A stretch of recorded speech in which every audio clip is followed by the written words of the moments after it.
Galera, quem tá começando a produzir podcast tem muita dúvida sobre quais formatos existem em podcast. Então vocês vão aprender sobre alguns desses formatos que existem no podcast.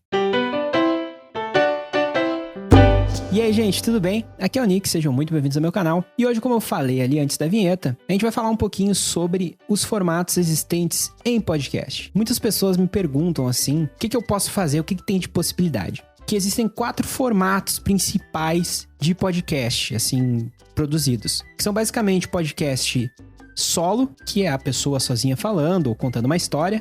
Também existe o de entrevista, que é, obviamente, tu entrevistando uma pessoa ou um jornalista, sei lá, se tu for jornalista. O Mesa Redonda, que todo mundo já conhece, né? Que se chama, tipo, o velho Nerdcast e tudo mais. E também existe o podcast Storytelling / audiodrama / pra quem não conhece, a radionovela, nossa querida e antiga radionovela.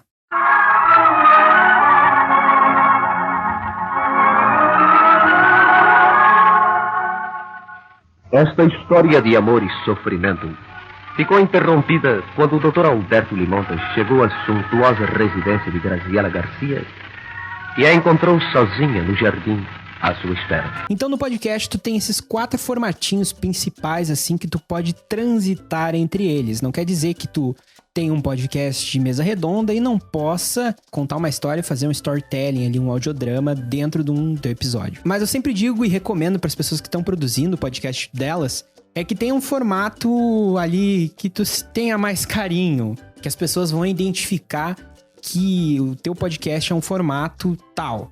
Como, por exemplo, se a gente pegar um podcast, assim, do Brasil, Nerdcast, por exemplo, eles têm aquele bate-papo de mesa redonda e tudo mais, mas também eles têm episódios que transitam em formato de entrevista e também tem aqueles que transitam em formato de audiodrama. Então não há uma regra muito clara, não existe uma regra muito clara que tu, tipo assim, tu cria um podcast de entrevista e necessariamente todos os episódios têm que ser de entrevista. Dentro desses 4 formatos, assim, existe o que a gente chama de linguagem radiofônica, que seriam elementos que compõem um tecido sonoro. Calma aí que eu vou te explicar logo o que significa cada uma dessas coisas. Em todo programa de rádio existia sempre um formato a ser seguido. E para tu produzir, tu contar uma história em áudio, porque quando a gente tá fazendo um podcast, a gente tá contando uma história, nem que seja tu falando sobre a notícia do que aconteceu no mundo e tudo mais. A linguagem radiofônica ela é composta por 4 elementos. Sim, mais 4 elementos.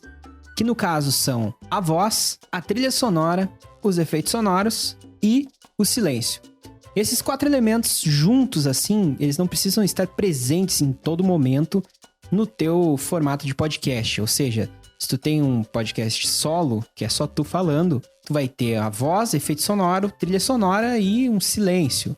Se tu tiver uma entrevista, tu vai ter trilha sonora, 2 vozes no caso, efeito sonoro e não vai ter silêncio provavelmente. Ou seja, para tu construir um podcast, uma peça de áudio ali, tu precisa ter esses 4 elementos basicamente montado ali no teu programa. Se eu fosse elencar os 4 elementos, assim, do mais importante ao menos importante, na real todos são importantes, mas se existisse esse ranking, eu colocaria a voz em último lugar, porque dá pra tu contar uma história sem falar nenhuma palavra. Como esse podcast aqui que vocês estão vendo a capa, que ele basicamente ele conta uma história de viagem no tempo, assim. Então no início do episódio tu tem o efeito sonoro de máquina do tempo, ligando e tudo mais, e depois tu indo para o ano que ele escolheu. Depois eu elencaria, assim, em terceiro lugar, assim, o efeito sonoro. O efeito sonoro, ele é muito importante para dar um sentido para a pessoa que tá escutando. Ou seja, se ela escutar um barulho de sino,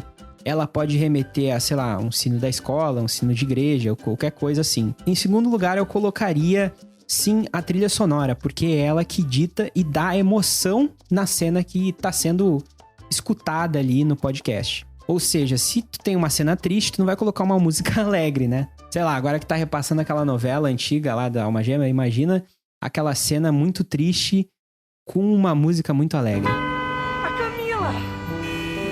A Camila é nossa filha! Semana de novo, eu tô no meio do povo, a maior curtição. E em primeiro lugar, claro, eu colocaria o silêncio, porque o silêncio nas rádios ele é interpretado sim como um erro Assim, então, se tu não der nenhum propósito para aquele silêncio, ele vai ser identificado como um erro. E isso no podcast também pode acontecer. Então, a dica que eu dou é, sim, dê razão, dê motivo para aquele silêncio existir no teu áudio. O silêncio eu colocaria em primeiro lugar porque ele pode falar muita coisa, ele pode dizer muita coisa. Então, o silêncio, ele tem um efeito muito grandioso e ele dá um sentimento tanto de desconforto, né? E também de aviso. Então eu acho que tu dando uma proposta pro silêncio, ele tende a ser mais importante do que os outros elementos que eu citei. Então sim, nesse vídeo tu aprendeu que existem, no podcast por enquanto, existem 4 formatos, e nesses 4 formatos existem o que a gente chama de linguagem radiofônica. Dentro dessa linguagem radiofônica existem 4 elementos, então eu passo um exercício para vocês, que é de escolher um podcast e tentar identificar cada elemento ali, o seu formato, né? Pega ali, sei lá, abre o Spotify, abre a Amazon Music ali, que já lançou o serviço, né, de podcast deles, e faz esse exercício, assim, tenta identificar que formato é aquele podcast. Então, tipo assim, se é uma pessoa falando só, é um solocast, tipo, é a pessoa sozinha falando sobre notícias da vida, sei lá, entendeu? Ou se tem entrevista e tudo mais. E também tu identificar os elementos ali. Então, tipo, bota a minutagem. No minuto tal, tem uma voz e entra um silêncio que remete à tristeza do personagem. Em seguida entra a trilha sonora, sabe?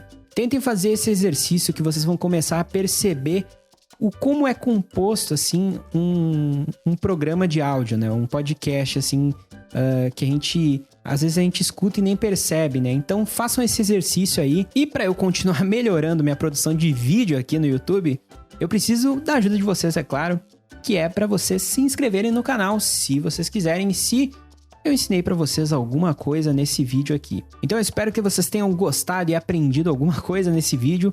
Meu muito obrigado e até o próximo vídeo.